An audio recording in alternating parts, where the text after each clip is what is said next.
You are listening to Toronto's only pure metal show, The Red Switch.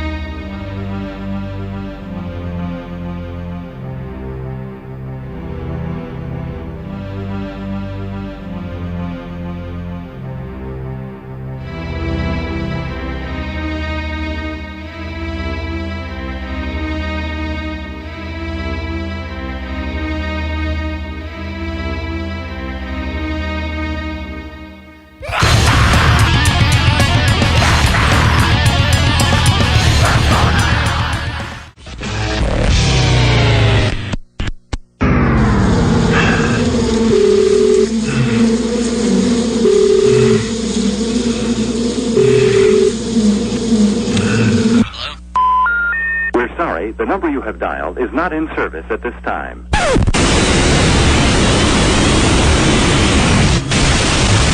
Welcome to The Red Switch.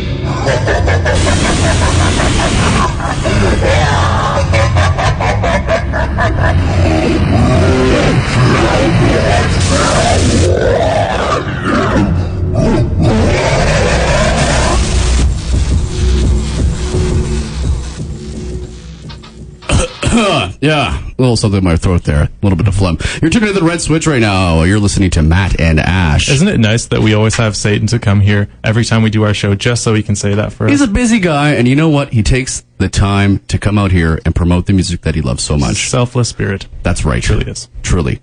We've got another special show lined up here today on The Red Switch. In fact, all our shows are special, but today is just a little bit extra special.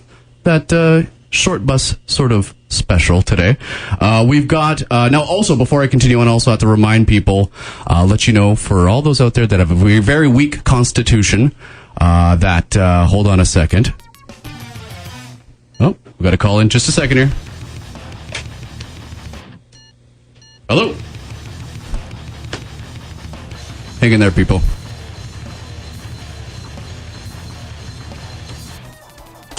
Chowda, we have a wonderful caller on the line. It's the mysterious caller. I have absolutely no idea who it is. But it's the band that we're going to be interviewing today, actually. I was going to go on and let you all know that we're going to have a group called F the Facts. But I actually, before I go on and say the name, there is some strong content in the name. There's going to be some swearing, so just want to give an advisory out to people that are listening right now. There is going to be some strong language, so bear that in mind.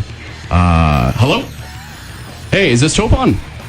Topon, you want to hold for just a quick second? I'm going to introduce you, and we'll be right out.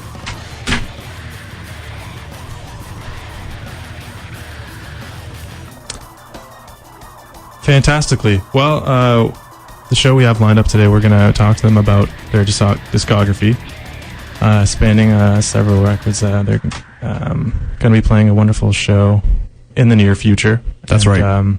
Yeah. So the group we have here today, actually phoning in from their hometown, I believe it's Gatineau, Quebec, is Fuck the Facts. We've got Topon here.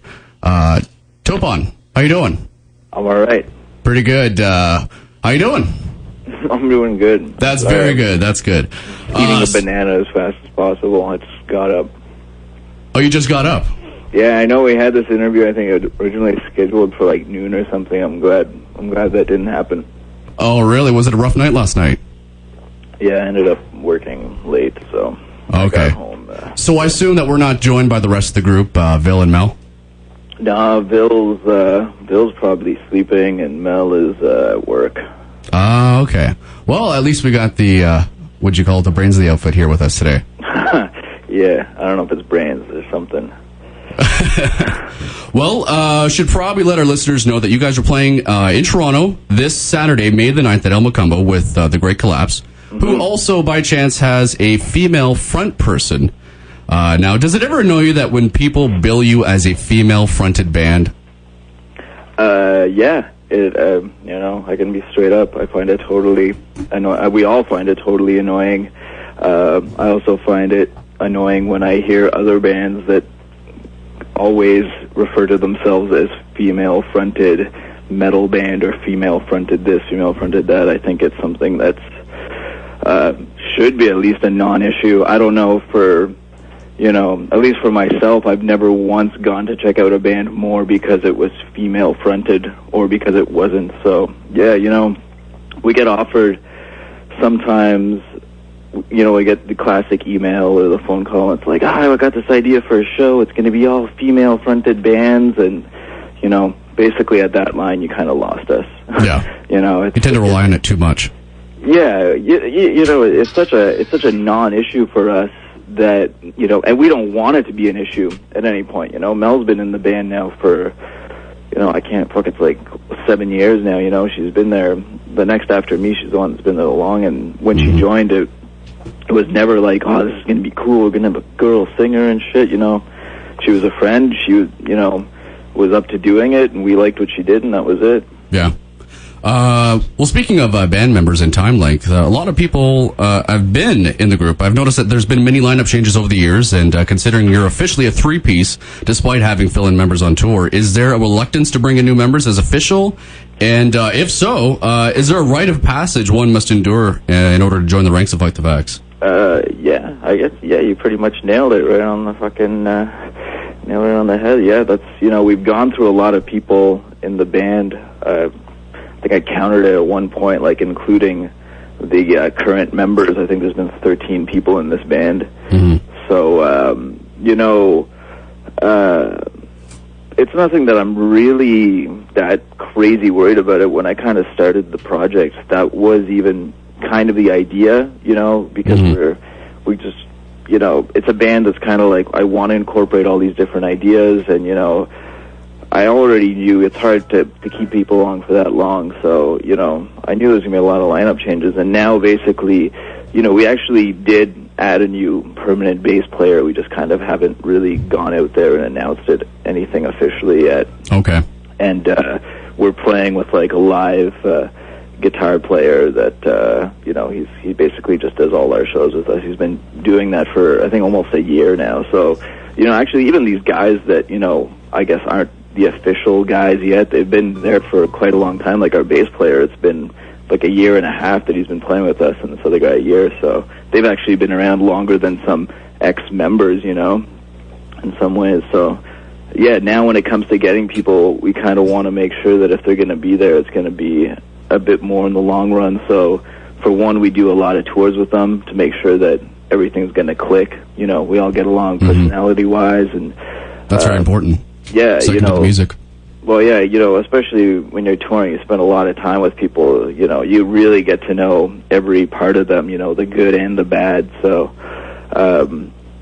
and sometimes people just don't click together. Yeah. And it's the same musically. We want to make sure that the people that we're with kind of on the same lines as us of what we want to be doing with the band, and right. They're capable musicians. There's all these things. Basically, I think one of the big things that clicked is like we had a guitar player actually move down from Winnipeg to play with us, and he was super hyped about doing it. And he was like, he moved here from Winnipeg. He was living in my house for a while, and basically we did 3 months of touring, and he was like, oh man, I can't do this anymore. Couldn't hack it. Yeah, it's just like, and I could totally understand, everyone's fucking broke all the time. You spend 3 months on the road not making a penny, you go home and you have rent to pay. It's like, it can be really stressful, and you always have to figure out ways of dealing with these things. So yeah. Well, right after we go on a commercial break, we're going to play something from your new album, Discourage Mexico. And I have to ask you something before we go and play that. I've noticed that there's been a dramatic evolution when listening to, say, Mullet Fever and then to Discourage Mexico, with the latter having much more, accessible parts. Now, when you consider how long you've been around as a band, is there any inclination whatsoever to reach out to an audience, or do you still just do it for yourselves and don't really care what anyone thinks? Yeah, we write extremely selfishly. We write the music that we love to play and the music that we love to listen to, and that's basically what it comes down to, I love Mullet Fever. Like, for the time that we did that album, I still put it on once in a while, and I still think it's cool for what it is, and, obviously I love the new shit more than that, because that's kind of more where I am, it's more where we are in our lives. So, yeah, we do it just for ourselves,